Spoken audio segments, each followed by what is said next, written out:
What is up, guys? Welcome back to the channel. Mike LaPuma here, the Hulk Hogan of Hulk Hogan Collecting. And today, look through series episode 6, we have WWF Magazine November 1984 with Hulk Hogan and Wendy Richter on the cover.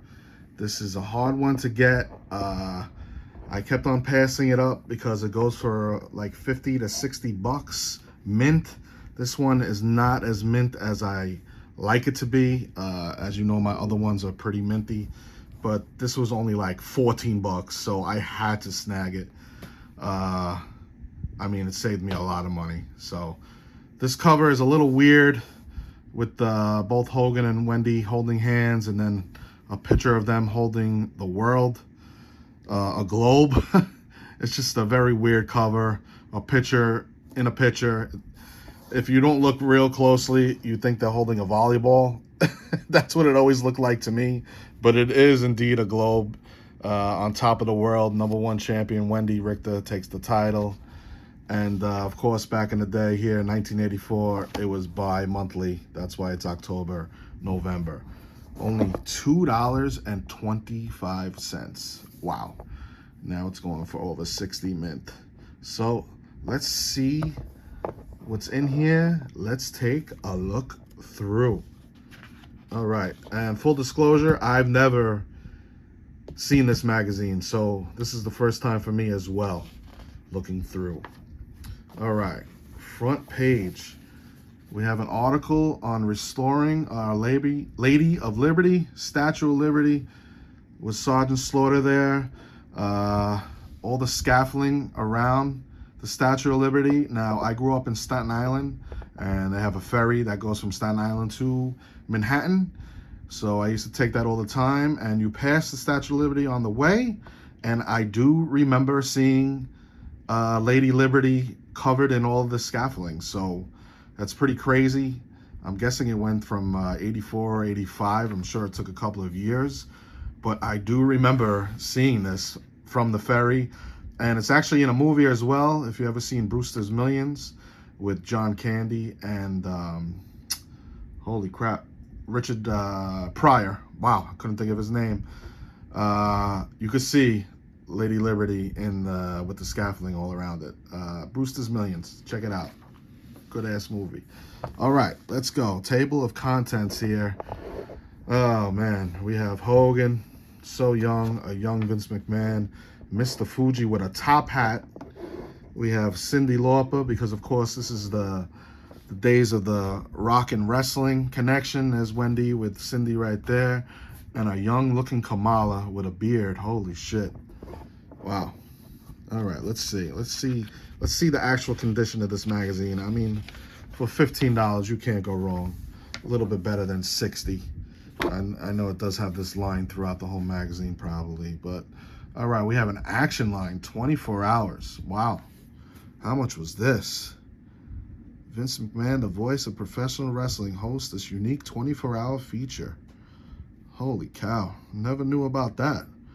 If anybody wants to make that phone call, 212, that's Manhattan. See if it still works. All right, what we got here? We got Hogan dropping the leg. All right. So far, not too bad. Not too bad. Lord Alfred Hayes. Loved him on commentary. Sometimes he wouldn't know what the hell he was talking about. Big John Studd versus SD Special Delivery Jones. There's Studd with his patented robe stepping over the top rope to get in the ring. I know Andre did not like that, so I've heard through stories. All right, here we go. Hulk Hogan returns to Minneapolis. Of course, he wrestled there in the AWA. Your Real World's champion. There he is with the WWF title. That is a cool looking shirt there. Hogan surrounded by the fans. And imagine meeting Hogan in his heyday. How sick would that have been? All right, we got some guys tailgating. This must have been a house show. Mean Gene right there. Hogan versus David Schultz. Hogan with the baby blue tights, baby blue boots. Man, he's got some long hair there. Holy shit. Am I skipping a page? No, I am not. Tuesday Night Titans. Who remembers that show? Sorry for the cat in the background. Vince McMahon and Lord Alfred Hayes. All right. We got Butcher Vachon, Luna Vachon's father, on the show. Tuesday Night Titans. Man, I wonder, is that on Peacock? I gotta check. I know it was on the network. There's Big John Studd. It's almost like a late night show, like David Letterman. Mr. Fuji. There's Vince doing some dancing, and that is Ivan Putski. Blast from the past. All right, Mr. Fuji here. In action. Man, he must have been some wrestler. I know he was a tag team champion. There he is in his top hat. I've never seen that before in my life. That's the first time for me. Adrian Adonis. This was back when, before he became adorable Adrian Adonis. Well, it still has the card in this magazine. 8 action-packed issues for $14.47. Damn. Dick Murdoch there. Adrian's partner for a time. All right, look at this. The old school programs from the house shows. You could order those for $3 each. That is crazy. Look at that one with Wendy Richter and Cyndi Lauper on the cover. That is pretty awesome. That is program number 115. I'm going to have to look on eBay for that one. That is a pretty awesome cover. All right. Madison Square Garden inducts Vincent J. McMahon.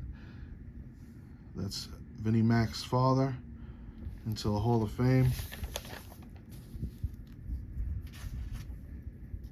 Madison Square Garden Hall of Fame, that is. There's some plaques. And that's Walt Clyde Frazier from the Knicks. Also got inducted at the same time. And Rod Gilbert. Don't know who that is. Oh, I'm guessing he's a hockey player. He must have been on the Rangers. I do not watch hockey. All right, what do we got here? B. Brian Blair sees no escape from Moondog Spot. Tito Santana and Greg the Hammer Valentine. Tony Garea. Man, these are some old school photos right here. There's Hogan coming to the ring. Jerry Valiant. That looked like a young Paul Bearer. B. Brian Blair. I'm guessing this was before the Killer Bees because he has some blue tights on there. Chung Lee feels the effects of the Samoan choker holder. Wow, is that Roman's dad, Sika? I believe it is. Correct me if I am wrong. And guys, if I'm ever wrong about anything, please correct me in the comments. There's Iron Sheik with Sergeant Slaughter. And Mad Dog versus, looks like the Brooklyn Brawler, Steve Lombardi. Love those boots by the Iron Sheik.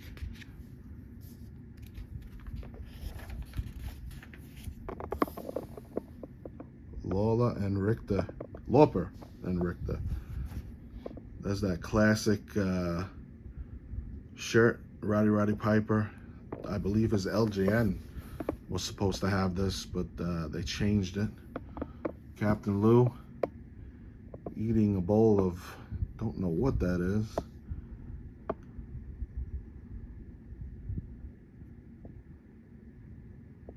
And Cyndi Lauper helping Wendy Richter work out here. Look at that treadmill. Holy shit. And Captain Lou talking shit to Fabulous Moolah. Little arm wrestling contest. Look at that workout bike that she's using. Oh my God. All right, here we go.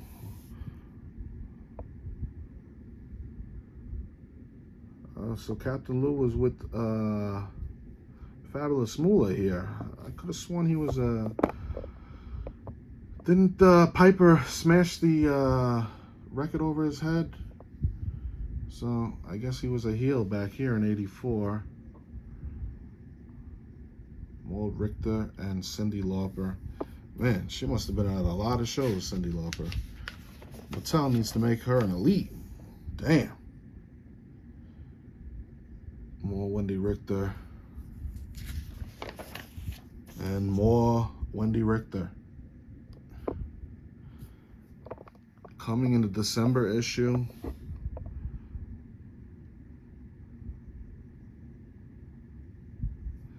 So, I guess people take for granted how popular Wendy Richter was, but as you can see, she is all over this magazine.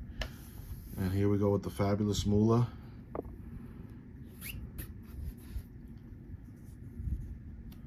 Sitting poolside. More Fabulous Moolah. There's that sick hat for $8. Would you like to be a lady wrestler? Any girl between the ages of 18 and 25. Holy crap. Man, they Girls Wrestling Enterprises. I wonder if that was Fabulous Moolah's wrestling school. Or they just let a wrestling school advertise in their magazine. All right, here's Ken Patera back when he was a heel. Man, did he look totally different back then. Blonde hair.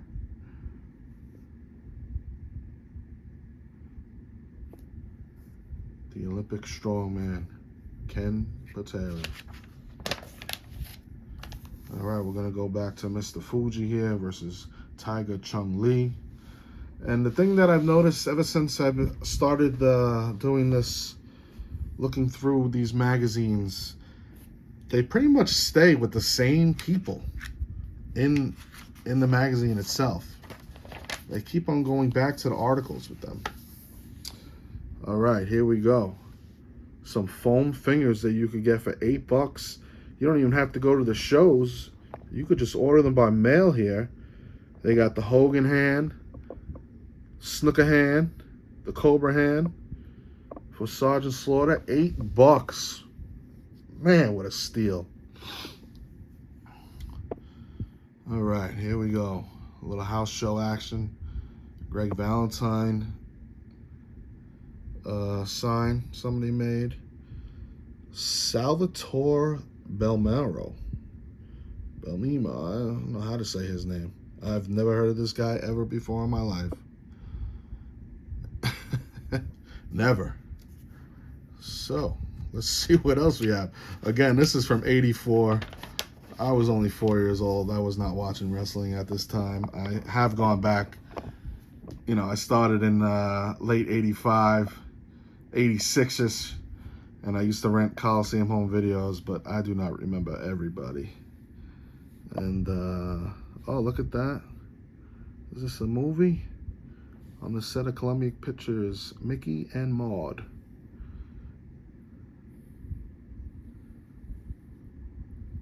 That's Dudley Moore right there.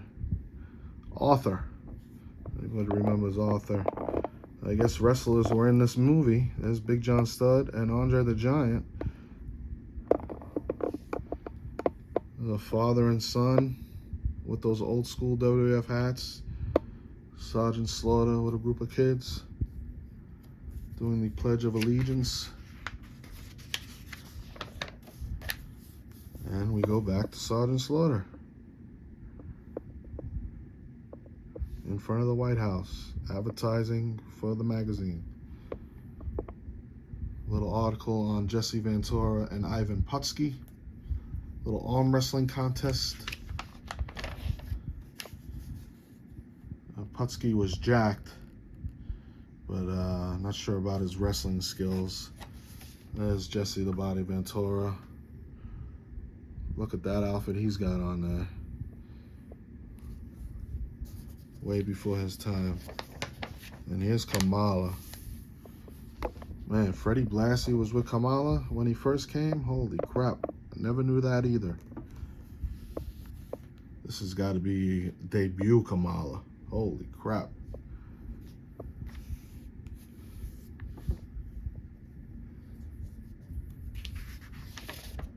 Never understood either why his, they used to call the trainer Friday. He was then called Kimchi later on. We got more Kamala.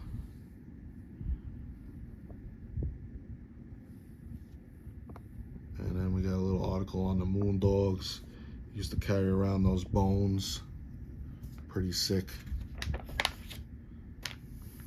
This Moondog Rex. There they are, the Moondogs.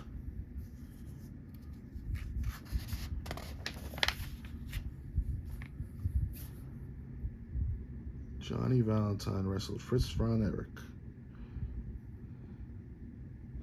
Look at that title. Holy crap. This is from 1966. So I'm guessing that is Johnny Valentine, or that's Fritz von Erich. I have no idea. Johnny nearly lost his life in a tragic airplane accident. As a result, he was forced to retire from the mat wars. So I'm guessing this is Johnny Valentine. That does not look like Fritz von Erich. I just watched The Iron Claw, actually. Very good movie. Never heard of Johnny Valentine. Oh, Johnny Valentine. I'm trying to think if I can remember him. Man, they are really going old school here. King Ripper Collins versus Raul Reyes. December of 1969. Wow. Holy crap. Talk about old school. All right, we got a little advertisement for a little windbreaker jacket for $16. Damn. Little belt buckle. There's George the Animal Steel with his patented green tongue. I guess he went through the turnbuckle pad there. Terry Daniels, first class representative of the Cobra Corps. Cobra Corps. Never heard of him either. Holy cow. Tito Santana and Paul Orndorff. Jimmy Snuka and Roddy Piper. I mean, so this magazine, not too bad in condition for $16. Shit, I'll take it. Here's Piper again, and Hogan. Advertisement for Hogan's shirt, American-made shirt, and the Hulkster headband. $2 for a headband, $10 for the shirt. Damn, pretty sick. And I think that is it. Yes, it is. On the back, we have Andre sitting on the Iron Sheik's back. Oh, man, what a move that must have been. That had to hurt. There's no way this guy could breathe with him sitting on him. Holy shit. But, all right. That's it for this episode. Hope you guys enjoyed it. Again, this was the October-November 1984 edition of the WWF Magazine with Hulk Hogan and Wendy Richter on the cover, taking the world by storm. Thanks again, guys. See you next time. Peace.